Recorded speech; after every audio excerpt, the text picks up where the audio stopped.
Hi friends, I'm Ashley and welcome back to my channel and to the start of another reading vlog. And today's video is another reading vlog, and it's one that I'm super excited for because I've been looking forward to this one for a couple months now. And so today's reading vlog, I'm going to be reading Cozy Witch books. And so this is the beginning of my fall reading, and so I'm really excited. And one of my favorite things to read during the fall is Cozy Witch and Cozy Witch romance books. I just love that they're magical and a little bit spooky, but also still very much wholesome and heartwarming most of the time.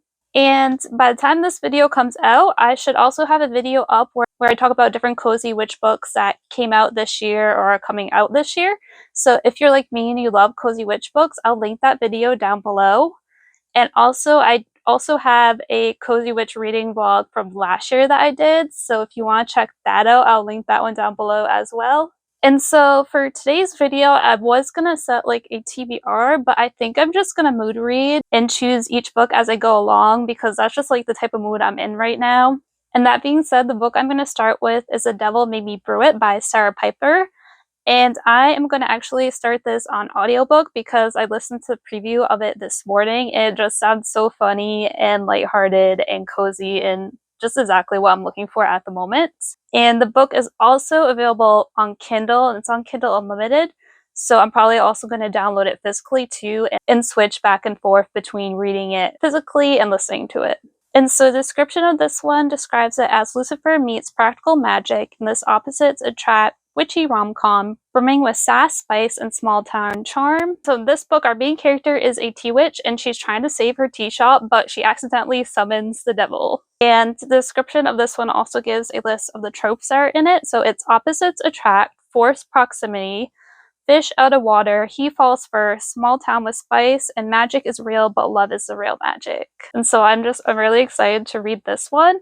And in addition to reading Cozy Witch books, I'll also be doing some cozy hobbies in this video as well, such as baking, puzzling, maybe an arts and craft. And so I am going to start The Devil Made Me Brew It on audiobook now, and I'm also going to start a puzzle while I do that because I got a new witch-themed puzzle to do. I'm super excited to start it because the last time I did a puzzle, I believe was in April or March, one of those. So it's been a little bit.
So it's now many hours later, but I'm back with a reading update because I've been listening to the audiobook and I only have 4 hours and 7 minutes left in it.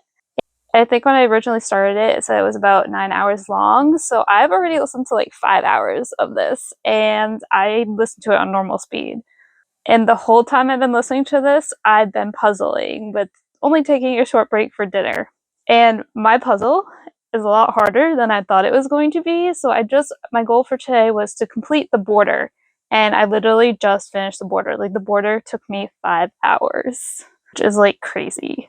And I think it's because the pieces in this puzzle, some of them are cut weirdly, so it's hard to tell if they were a border piece, because I sorted out the pieces before I started putting the puzzle together, and I had to go back like so many times through my piles to try to find more pieces for the edge. But when I start a puzzle, I get super determined and stubborn, so I was going to finish that edge tonight. And so now let's talk about the book, because that's why we're here. So, like I said, I've been listening to it on audiobook, and I really like the audiobook. So the audiobook is dual narrated. So the story itself is dual perspective, alternating between our main female character Violet's point of view and the love interest Devling's point of view. And the audiobook has 2 separate narrators that narrate each of them, and I'm really happy for that. And I really like both of the narrators for each of the characters. I think they fit the characters very well. And I also like that during each character's perspective, if that other character is saying lines, then that other narrator comes in and narrates their lines. And I really appreciate that too, because in other audiobooks I've read that have had 2 narrators, usually whoever's perspective it is, that narrator does all the voices. And I just have to say that, like, the love interest's narrator in this is just, like, perfect. Fits the character so perfect, and when I, like, first heard his voice, I was like, oh my, like, his voice is, like, swoon-worthy. So this book starts off with introducing us to our main female character, Violet, and she's a witch, and she runs a tea shop. And as a witch, she is able to tell, like, what each person needs as they come into tea shops. So she tailors each cup of tea to the customer. And her teas do have magic in them. So if you have a cold, she can make a tea that will make you feel better. And also, if you have, like, a broken heart, she can also make a tea that will make you feel better. And so her tea shop is her passion. She loves making tea. But at the beginning of the story, a new chain coffee shop ends up opening across the street from her, and she is in trouble because now she's not getting many customers because they're all going to the coffee shop. And add to that, there's been someone who's been trying to buy her property off of her. She's also behind on her rent, and she ends up getting a notice saying that if she doesn't pay everything that she owes within 30 days, then she will lose the tea shop. And so she is devastated, and one night she is trying to devise a plan of how to save the tea shop, but also that same night she had also indulged in drink and maybe drank a little too much, and so she ends up accidentally summoning the devil. And so our second main character in the male love interest is the devil, and his name is Devlin, and in chapter 2 we get his chapter perspective. And we find out that he was exiled to the earth around almost 1,000 years ago because he had a witch girlfriend, and he ended up bringing her home to meet the family, and she ended up unleashing a bunch of demons and pretty much starting a war. So as punishment, Devlin was sent to the earth, and his father said that if he can harvest 1 million souls for hell within 1,000 years, then he can come back to hell. And so Devlin is almost at his goal, and he has only 30 more days to go to reach his goal. But then he's summoned by Violet, and it turns out that he is stuck with her and can't leave her side until he unlocks her heart's truest desire. And her truest desire is to save the tea shop. So now he has to work with her to figure out how to save the tea shop. And our story goes from there. I will say, though, that even though that is the plot of the book, this book is very character focused. I do really like both Devlin and Violet as characters. Their banter between each other is very amusing. I will say, though, that this book is a lot more, like, spicier and steamier than I thought it was going to be. So the two of them haven't actually done anything yet, but there's just been, like, a lot of steamy talk going on so far, and I think there's actually been more steamy talk than cute moments between the two of them. Which I kind of wanted more cute moments, but that being said, I'm still having fun with this book because this book is, like, so funny. It's made me laugh so much. And there has been some sweet, cute moments between them as well, but just not as much as I had expected there to be, and I kind of want more, but that's okay. And so, like, while the plot of saving the tea shop is there in the background, I feel like it was just a plot device to get Violet and Devlin together so they can have, like, all their interactions. And one of the cute moments that I have to mention is Violet has 2 cats, and they're named Grumpy and Sunshine, which I just think is adorable. And they end up really taking to Devlin and really liking him and, like, just, like, snuggling with him. And Violet at first is kind of like, you traitors. And there's one moment where Devlin kisses the cats on the head, and it's just so cute. And even Violet is like, that's so adorable. And then another thing I've been enjoying about the book is this book does take place in fall, and there are fall vibes, which for whatever reason, I wasn't expecting it to take place in fall. I don't know why, but it just wasn't. But I'm very much appreciating the fall vibes. So in the beginning, when the setting is being established, there's the talk of the scent of fallen leaves, candle wax, and vanilla, and apples. And Devlin remarks when he first comes to the town that there's just Halloween and fall decorations everywhere.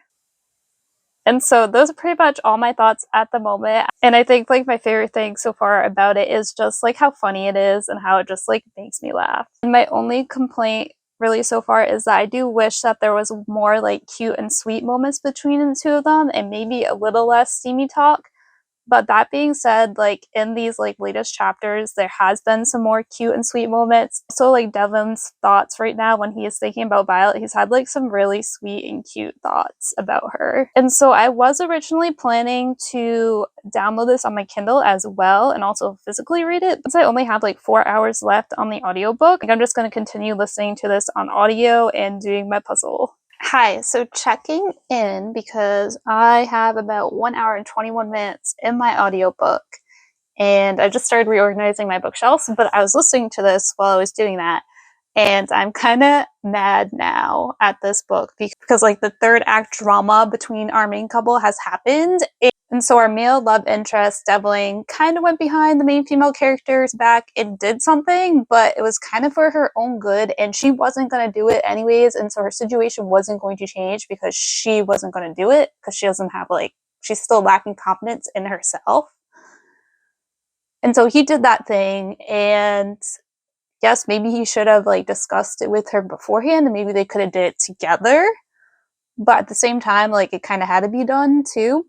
And so I could see like her being at first like angry about him doing it, but then like I feel like after them discussing it, she should kind of come to terms with it, but instead like she is like all angry and gets bent out of shape, and she kind of won't listen. She's not listening to what he is saying, and it's making me mad that she just won't listen because there's like a part of something that happened, a detail that is kind of like, oh my gosh, that's not good. And like I feel like a part of her refusal to listen is like her lack of confidence in herself and her abilities, which at this point we're almost at the end of the book. I feel like she should have more confidence by now, but she doesn't, and she's kind of letting that get in the way and making her act irrational. And so I'm a little frustrated about that at the moment, but I'm going to continue listening because I only have 1 hour 21 left. And up to this point, like the relationship between the two of them has gotten like really cute and sweet. And so this is just a small little bump in the road that I just have to read past. Hi, so it's the next day. I did finish Devil Made Me Brew It yesterday, and I finished organizing my bookshelves. Devil Made Me Brew It, I enjoyed it, but not as much as I thought I was going to enjoy it at first. So what I really liked about it, I liked how funny it was in tone. It just made me laugh so much. And also, I really did like the bond that we get to see form between our main female character, Violet, and the love interest, Devlin. Like, it starts off as, like, a situation where they're stuck together and they don't want to be, but then they become friends, and then that evolves into romance. I really liked getting to see how they come to trust each other and how they come to rely on each other, and also how they start to tell each other things that they never told anyone else before. And also by being together, they also help each other realize and overcome their flaws as well. And that being said, while I really liked seeing that bond form between the two of them, I will say that this book was very steamy and probably one of the steamiest books I've read, like, ever.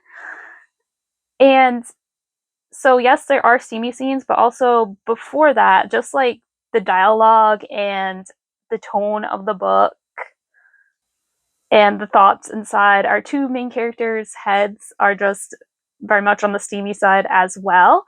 And while there was some like cute moments between the two of them, there was a lot more steamier moments between the two of them, and I would have liked to see more cuter, sweeter moments.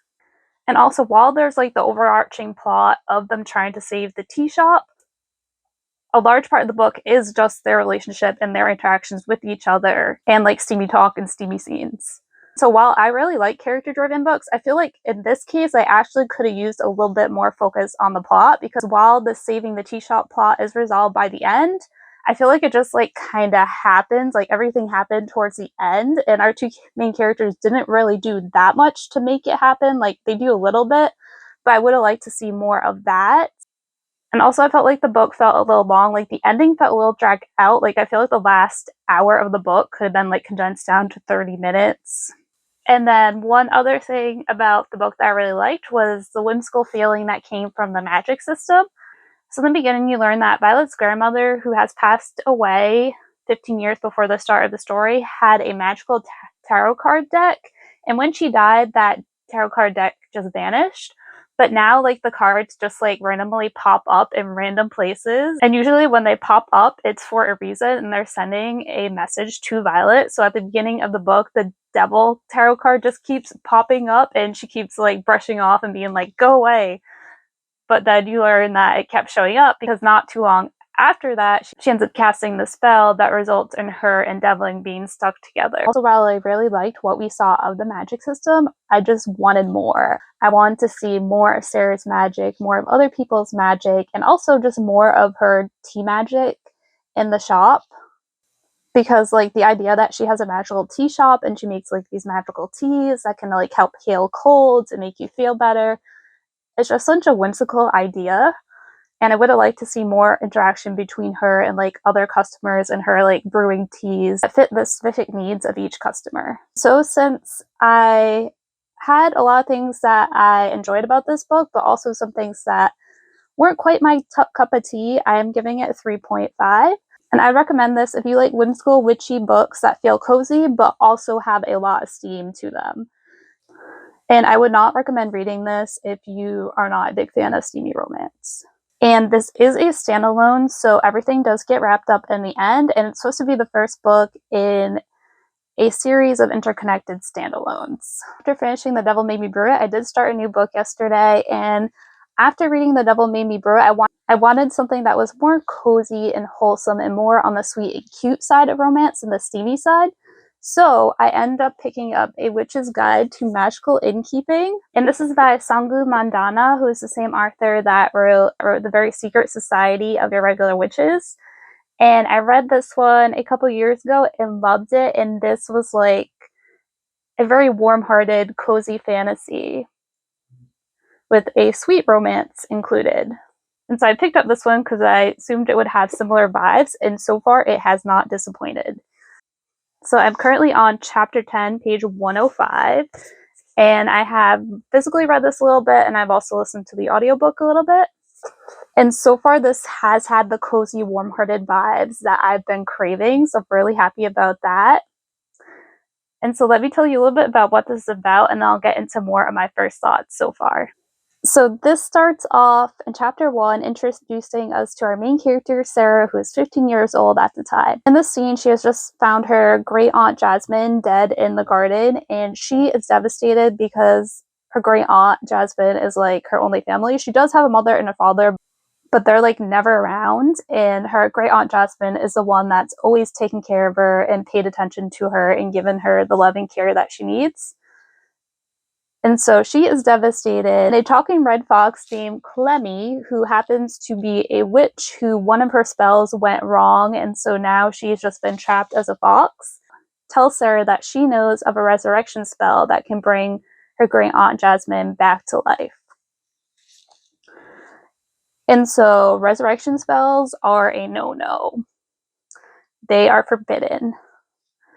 But Sarah automatically agrees to do it because she loves her great aunt Jasmine and she just cannot fathom life without her. And Sarah, as a witch, she is extremely powerful. And so she does the spell and she brings back her great aunts. But as a result of doing the spell, she depletes her magic so much that now she only has a tiny bit of it left. And also, along with bringing back her great aunt, she ends up resurrecting a dead rooster named Ruru. So now this rooster that is made of bones just runs around the place. And so her great aunt comes back. Everything is back to how it should be. But then the people who are in charge, the guild, end up finding out that she did this forbidden spell. The guy who's like the head of the guild is like this awful person, and he was her mentor, but he was always jealous of how much power she had, but because before her, he was the one with the most magical power, so he's always just been really jealous of her. And so her doing this forbidden spell gives him the excuse to send her into exile and to forbid any witches from helping her. And so then after that, the book skips forward 15 years with her being now 30 years old. And so now she just spends her days running this bed and breakfast with her great aunt Jasmine. And they also have some quirky guests at the bed and breakfast that came to spend the night there and have just stayed there ever since. So it's kind of like a place for misfits and outcasts, and you really get like that feeling of found family from it. And also Sarah, when she still had a lot of magical power before she resurrected her aunt, she had cast a spell on the inn, and because of that spell now, the people that find the inn are people who really need it. And the spell also keeps unsavory characters away from the inn. And at the beginning of this book, this new person ends up showing up at the inn, and this person is Luke, and he is our other main character because this book does have multiple perspectives. So we have Sarah's perspective, but then we also get some chapters from Luke's perspective as well. And he is a witch, and he knew Sarah as a kid because they both studied at the guild. And he ends up showing up at the end because he has a younger sister who has magic, but she also has autism, and so people don't really know how to deal with her. So the two of them are in need of a safe haven and a sanctuary. And so Sarah welcomes them into the inn, even though she is feeling like a little anxious because she knows him from the past, and also she used to have a crush on him. But she welcomes them because she never turns away a guest from the inn, because if a guest finds the inn, then that means that they are in need of it. And so that's about where I am in the story, with Luke and his younger sister just having come to the inn. So now for my thoughts so far. So like I said, I am really, really enjoying this. This book pulled me in right from the very first page and the very first sentence. So let me just read the first paragraph of the book to you so you can see what I mean. So it reads, "It was hardly ideal weather for the resurrection of one's great aunt. But Sarah Swan's magical power, while impressive, hadn't the slightest influence over the obnoxiously blue skies. Autumn had only just arrived in the northwest of England, bringing with it an unseasonably merry sky, leaves of toasted gold and burnt orange, and most distressingly, the corpse in the back garden." So that first sentence pulled me in right away with the talk of the resurrection and the corpse in the back garden, but also just like the description of autumn and the colors of the leaves just gave me such like a cozy and warm feeling. And I'm just like so far loving the cozy, whimsical, warm-hearted vibes of this. Like, it's exactly what I was looking for. And so far, this book is definitely one of those books that feels like a warm hug.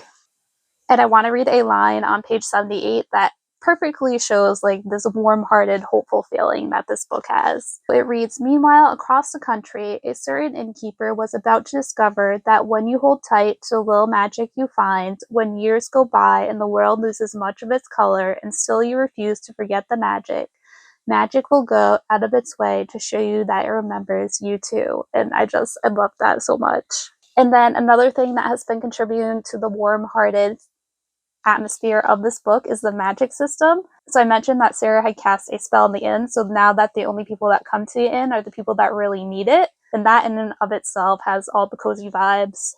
And also, because of that spell, the house seems almost alive. There are times when the house will show random memories to Sarah, like when she needs it. So she'll see memories of herself as like a younger girl when she was happier. And it almost feels like the house is trying to console her and give her a hug, and sometimes it's trying to like prod her in the right direction. Then there are other magical things that go on in the inn as well. For example, one of the rooms, every Sunday, it rains apple blossom tea, which is just such a whimsical and fun little detail. I also love how the book describes how magic, like, it feels different to every single witch.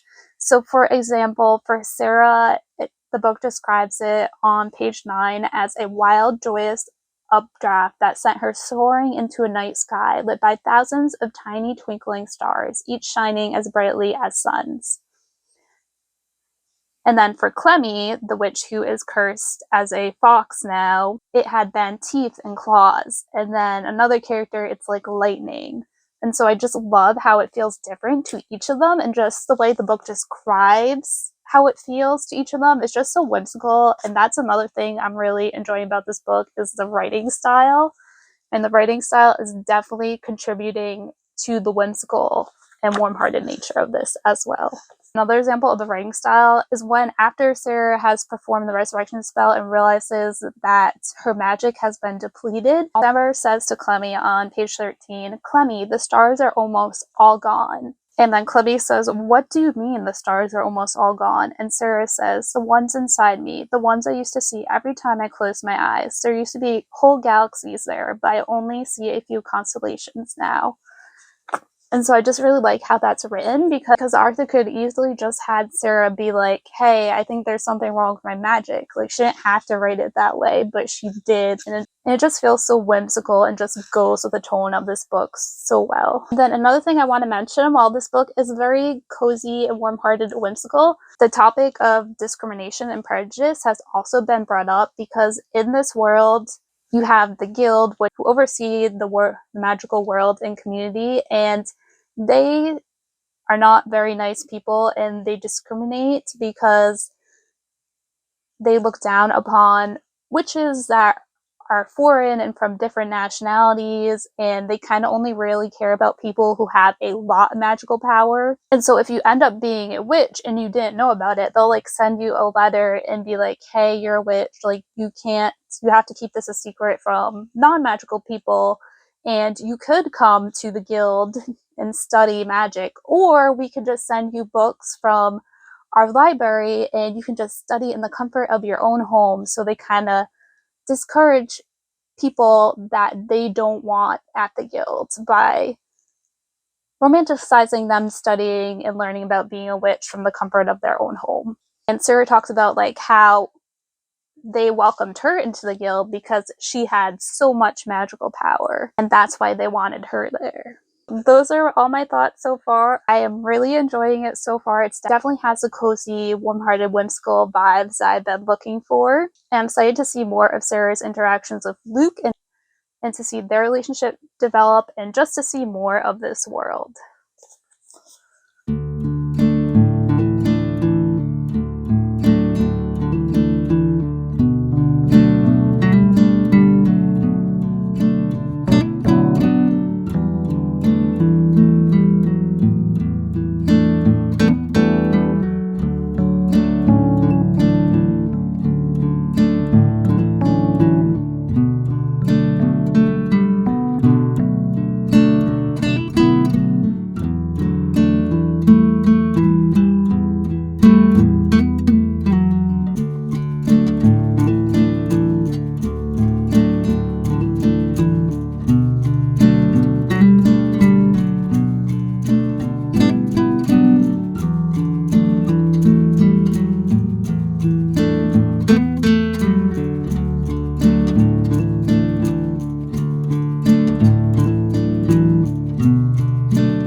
Hi, so I finished A Witch's Guide to Magical Innkeeping, and I absolutely love this so much.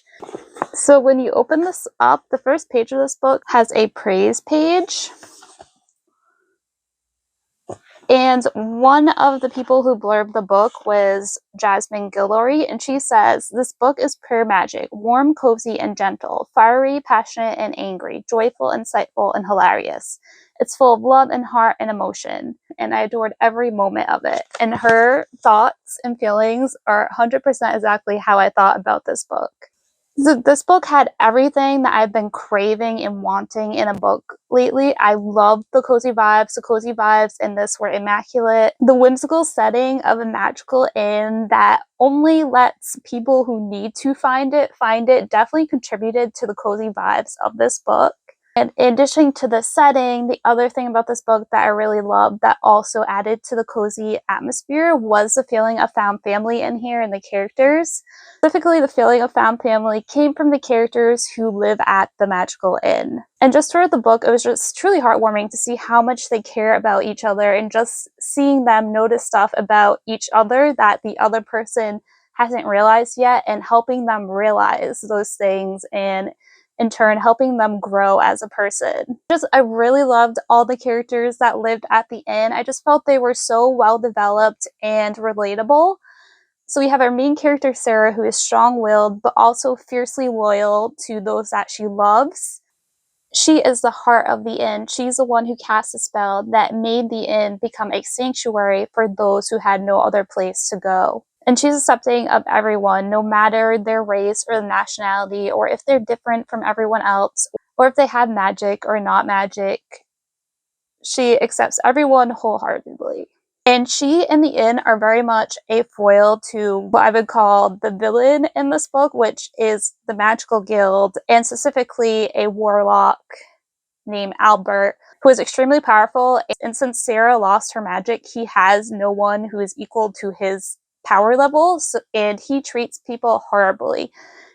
And he discriminates against people based on their race and how much magical power they have. And so amongst these cozy vibes, you also have like the talk of discrimination going on in here as well, which I think is handled very well throughout the entirety of this book. Then going back to the characters of this book and the characters that live in the inn.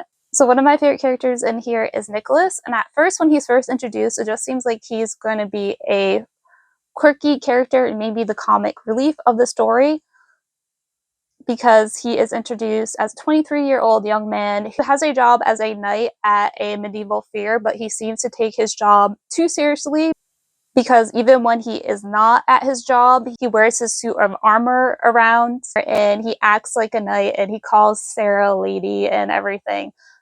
But as the story goes on, you get to know more about him and you get to see that his character does have much more depth to it, and learn that he has a heart of gold and a pure soul, and that he's generally just a good human being, despite the fact that he is also, underneath all that, dealing with some demons from his past. Which, due to the help of Sarah and everyone else at the end, due to the help of the found family in the story, he ends up facing his demons. So even though he is a minor character, he also undergoes character development. Then, along with the strong feeling of found family in this book, you also have the romance between Sarah and the love interest Luke. And I really loved their romance. I felt like it developed naturally throughout the course of the story, and it never felt forced. And it developed over time along with the plot. And I also really liked how in their romance there was like no silly miscommunication that was just thrown in there for drama. And they did feel like two adults who were having a relationship. And overall, the romance between Luke and Sarah is very cute and sweet, but just be warned that there is one spicy scene between them.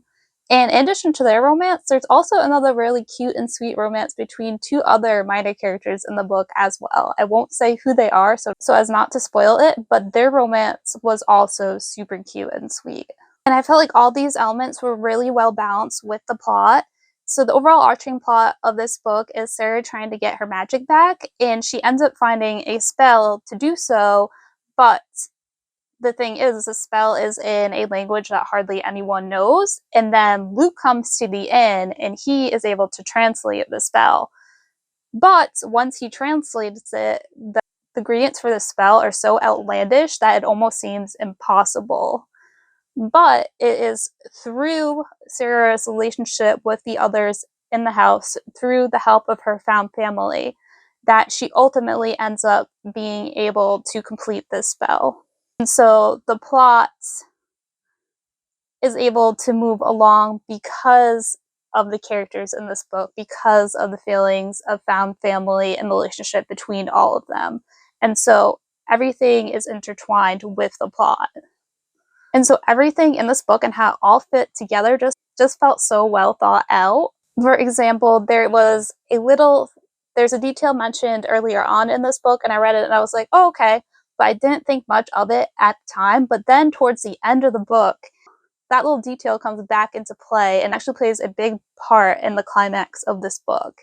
So this is a standalone, so everything in the end does wrap up really well, and I did really like how this ended. So I would definitely recommend this book, especially if you enjoyed this author's other book, This Very Secret Society of Irregular Witches. I feel like this one definitely has similar vibes. And overall, this book is the ultimate definition of a warm hug in book form, and I definitely recommend this if you are feeling down and maybe burned out and need a book that is a warm hug, then definitely read this. So for my next book, I've decided I am going to pick up Rewitched by Lucy Jane Wood.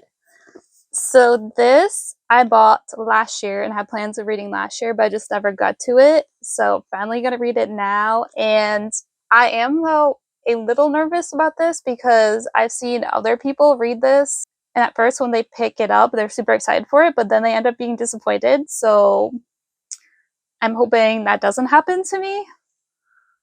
But the only way to find out is to read it. So I'm going to start this. And I also want to finish my puzzle today because I only have a handful of pieces left. So I am going to probably end up downloading the audiobook of this too. I'll probably start physically reading it and then download the audiobook. And after I finish my puzzle, I'm debating starting another bookish craft that I've been wanting to do for a while, since like January. So I might do that. We'll see how I feel, though, because I should also do some cleaning around my apartment today as well, because I do have to go back to work tomorrow. But I'm going to go start this now, and I'll be back in a little bit with my first thoughts.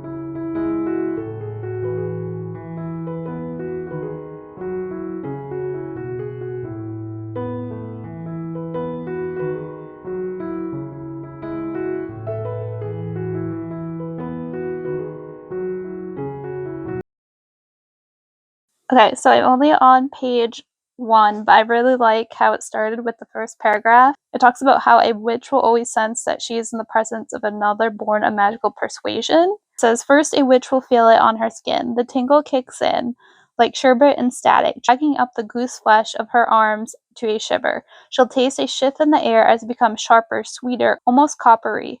Then comes the smell, distinct like earth and embers and crisp toffee apples, combining to a heady, rich scent of what can only be described as warmth and home. And above all else, the prickling of her ears, as well as her thumbs, will strike a match and fire up the coals of intuition. The very sound of a witch's footsteps will whisper that something is coming her way. Like, I just love that whole concept and the description of it. How it like contains all the senses and how it feels like autumn. So that first paragraph is definitely pulling me in and having me intrigued so far.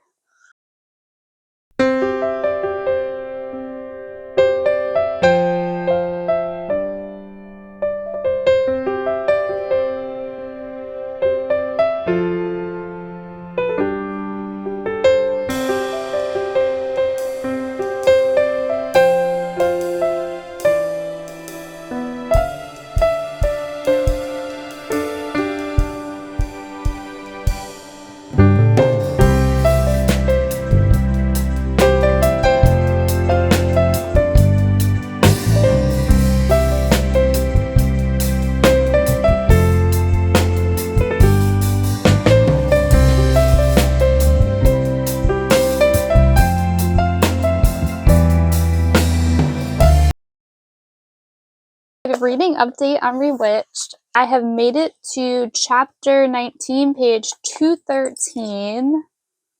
And so let me first tell you a little bit about what this is about, and then we'll get into my thoughts, because I have thoughts. So our story follows our main female character, Belladonna Blackthorn, and she is called Belle by friends and family because she actually hates her full name, Belladonna. And at the start of the book, she is 29, going on 30. Her birthday is only a few days away. And she's a witch, but she doesn't really do much with her powers. So she just really uses them for small mundane things, such as preparing tea from across the room, fixing a broken photocopier, and filing her taxes. And she does have a cat familiar named Jinx. Though when she first got her powers at 15, she was super excited about them and learning more about how to use them.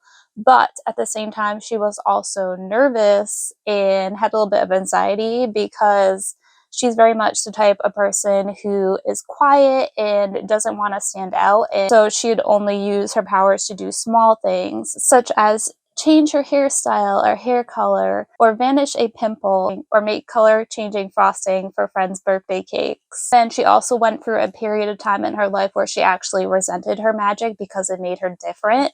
And then she did end up overcoming that period of time, but at that point, she kind of just got used to using her magic in small ways and no longer really explored the possibilities of it. At the same time, even though she only uses her magic in these small ways, she still can't see her life without it. And so now she spends her day as a manager of a small bookshop named Lunar Books. And she has been there for years at this point. And the owner of the shop, Violet, want nothing more than for Bella to take over the shop, but Bella is lacking in confidence and she doesn't believe that she can do so. So she's been fending off Violet's attempts to get her to take it over. And Violet, though, is getting older.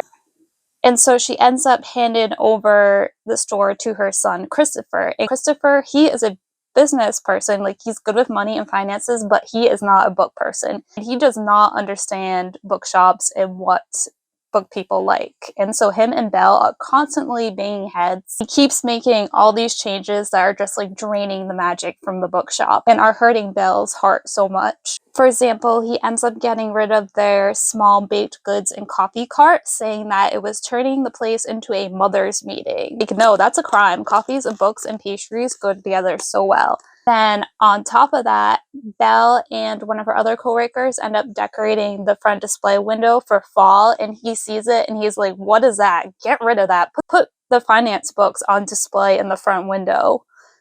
And so that's another strike against him. He is probably my least favorite character in this book so far. He's just such a villain, and he doesn't understand the ways of readers at all. So moving on, so one day, Belle is working at the shop, and this mysterious stranger shows up. And she realizes that he is a witch. And at this point in her life, the only other witches she has come into contact with are her grandmother and her mother. So she sees him and she's like, "Oh my god, what's he doing here?" Because none of her coworkers know she is a witch. She keeps it a secret. She ends up ushering him off into a closet so she can have a private conversation with him and find out why he's there. And so he's a warlock named Rune who came from the council that governs the witches of Belle's coven. And he's also our love interest. And so he has come there because he says that the coven has sent Belle an important letter, but apparently she has not read it yet, so that's why he is here. And she's really confused because she hasn't received any letter. And she's like, "What letter? What are you talking about?" And he's like, "I don't understand how you could miss it. It's black and it has gilded edges and it has a spell on it so that it follows you around until you open it." And she's like, "No, I really have not gotten a letter." And she's like, "If it's so important, then just tell me what this letter is about." And he's like, "No, I can't talk about it. You have to read the letter." And so she's getting frustrated, he's getting frustrated, so their first meeting isn't off to a good start. And so he finally ends up giving her another letter so that she can read it, and then he ends up leaving. And so she ends up eventually opening this letter and finding out that she has to go to a trial. When witches turn 30, they end up having to go to a trial so that they can be judged about whether they have been using their powers correctly in the last 15 years that they've had them. And this trial is kept a secret and no one's allowed to tell you about it. And so you don't know about it until you receive the letter right before your 30th birthday. Of course, Belle is caught off guard and she is nervous because she knows that she hasn't really done much with her magic in the last 15 years. So she's afraid that she is going to fail this trial and lose her magic. And so she calls her mother in a panic, and her mother reassures her, it's like, you'll be fine, like, it's not that hard, like, hardly anyone ever fails. And so she goes to the trial, and she ends up failing, of course. But one of the head witches of the trial is, like, a very super nice lady, and she really doesn't want Belle to fail, and so she ends up finding a loophole in the trial. And that loophole is that Belle can study with a mentor for a month, and then on Halloween, she can retake the trial. So Belle ends up getting a mentor, and our story goes from there. So now for my thoughts so far. So the very beginning of this book, I really enjoyed the very beginning of this. I love the bookshop setting and the cozy vibes that came with that. And I'm just like waiting and anticipating the moment in this book when Bella finally takes over the bookshop and makes it back into the sanctuary that it was before Christopher came and began ruining it. Adding to the coziness of the story, Belle has an apartment that she shares with a roommate, and it is above a coffee shop. And so the girls frequently go downstairs to the coffee shop, and the owner is just really nice, gives them free pastries all the time, and so I really like the atmosphere of that as well. But underneath that feeling of coziness that is established by the settings, there's a feeling of uncertainty and lostness because Belle is very much still trying to figure out what she is doing with her life, and it's very clear that she has like a lack of confidence in her own abilities that needs to be addressed in order for her to find her path in life. That feeling definitely takes center stage when she goes to take her trials.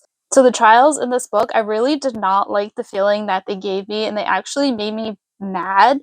So at these trials, you are judged by a jury of witches and the two high sages who are the leaders of the coven. And the two high sages are sisters, and they are total opposites. So one of them is the meanest person ever, just seems to have it out for Belle from the first time that they meet, and I hate her already so much. I feel like I might even dislike her even a little bit more than Christopher, who was previously my least favorite character before this lady was introduced.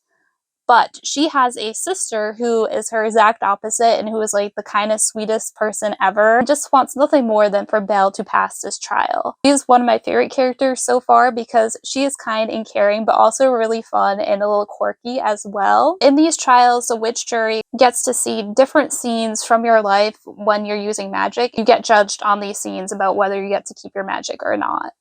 So at first, Belle's trial is going well and the jury is liking what they are seeing. But then there's some seeds from when she is in college that don't go so well. So in one of them, it shows her using her magic to try to change her appearance and how she looks. At this point in her life, she's really feeling down and lonely because her best friend is going to a different college and is far away. And so she just really wants friends and to fit in with the people that are around her. But the witch jury, when they see this, they get so mad and they scold her and they're like, no, like, you're not supposed to use your powers for selfish reasons like that. And that just made me so mad because she was only in college at this point. And at that point, you're still very much trying to figure out who you are. And everyone in their life goes through moments like that. Everyone makes mistakes. Witch jury is sitting there and acting like you're not allowed to make such mistakes. And so that just made me really mad. And there were a couple other scenes like that also made me mad because I feel like they were just being really unsympathetic and not realistic in the way that they were viewing those scenes. And so I really just did not enjoy the whole witch trial thing as a whole. I just didn't like the feelings that it gave me. And also adding to that, at that point in the story, that's like the tone and the feeling towards magic I wasn't really enjoying too much because the magic system was not giving me whimsical and fantastical vibes. And that is ultimately what I want in my witchy books. And so at this point, the story was just kind of lacking like a feeling of warmth and joy that I wanted in this book. I did keep reading, and I am happy to say like the last 50 pages I really enjoyed. And once Belle gets her mentor, that is where the story like really took off for me. Her mentor has a very intriguing background that I want to know more about, but also he's just like a very nice older man who gives warm grandfather vibes, and his presence has brought a feeling of warmth and joy back to the story, and so I'm really happy about that. And he at the moment I feel like is my favorite character. So I really enjoyed the last few pages of this book where Belle is being mentored by him. You can just see her like starting to fall back in love with using her magic again and really just finding the joy in her magic. And just seeing her do that is making me happy. Now, one more thing that I want to talk about is the romance in this book. So there's definitely hints that there's going to be a romance between Belle and Rune, but at this point, the romance hasn't really been developed that much, and the love interest actually hasn't been in the book too much. There has been like a few scenes with him so far. Like we got that scene at the beginning, and he is one of the witches that is on the jury, but they really haven't spent too much time yet together. We did, one of the last chapters I read, there was a scene where he ends up walking her home from her magic lessons. And so he is a bodyguard for her while she is taking these lessons. But even so, he hasn't really been in too many scenes. And so I feel like I need to see more of him before I can really form a full opinion about his character. I will say, like, though, every time they meet, they do end up getting into an argument, which not sure how I feel about that. Yeah, so far I would say the romance is probably one of the least interesting parts of this book, but I am interested to see how it develops. So those are all my thoughts on Rewitched thus far. And I am at the point where I actually am really excited to continue reading this. And I actually did not want to put this down this morning. And so I can't wait to go back and read some more and see what happens. Because there has been a development of something recently that's a little bit of a mystery, and I want to see how that all plays out. Hi, so I finished Rewitched. So overall, I enjoyed this, and there are even some things that I really loved. So I love finally near the end of this, we get our main character. She finally sticks up for herself at the bookshop. I love that scene, and I was waiting for it this entire book. And another thing I really liked is that in the second half of this book, we do get to see a lot more of the magic system with our main character, Bella, training with her mentor. And through their training sessions, we get to learn about the 6 different branches of magic in their world, and I thought they were all really cool. I really enjoyed learning about all of them. And speaking of her mentor, I really love the relationship that develops between her and him. It was just really heartwarming to see like the bond that forms between the two of them and how they both come to like care and understand each other. In addition to that relationship, I also really like the relationship between Belle and her mother, and also Belle and her best friend. I thought all 3 of those relationships were really well developed. Now, one of the only complaints I had with this book was the romance. So I feel like the romance isn't as developed as much as I would have liked it to be. I feel like by the end of the book, Belle and Rune's relationship feels like it's very much just beginning, and I would have liked to see more of it developed throughout the book. And towards the end of the book, we do get more scenes of them together, and the romance gets a little bit more developed.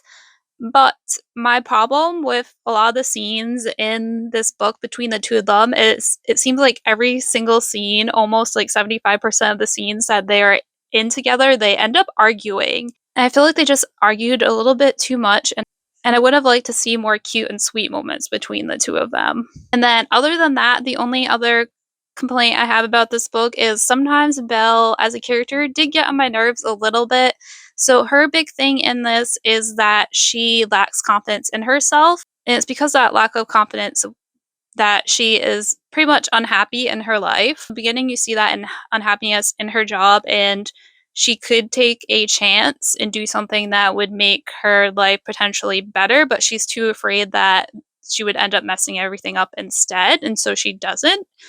And so, like, that's fine because you're just being introduced to your character and getting to know her, but then that same thing just keeps happening again and again. I just feel like it got a little tiresome after a while.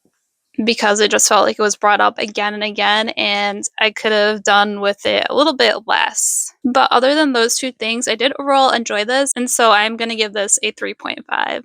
So I'm going to end this video here. So I'm just going to do a quick little recap of what I read.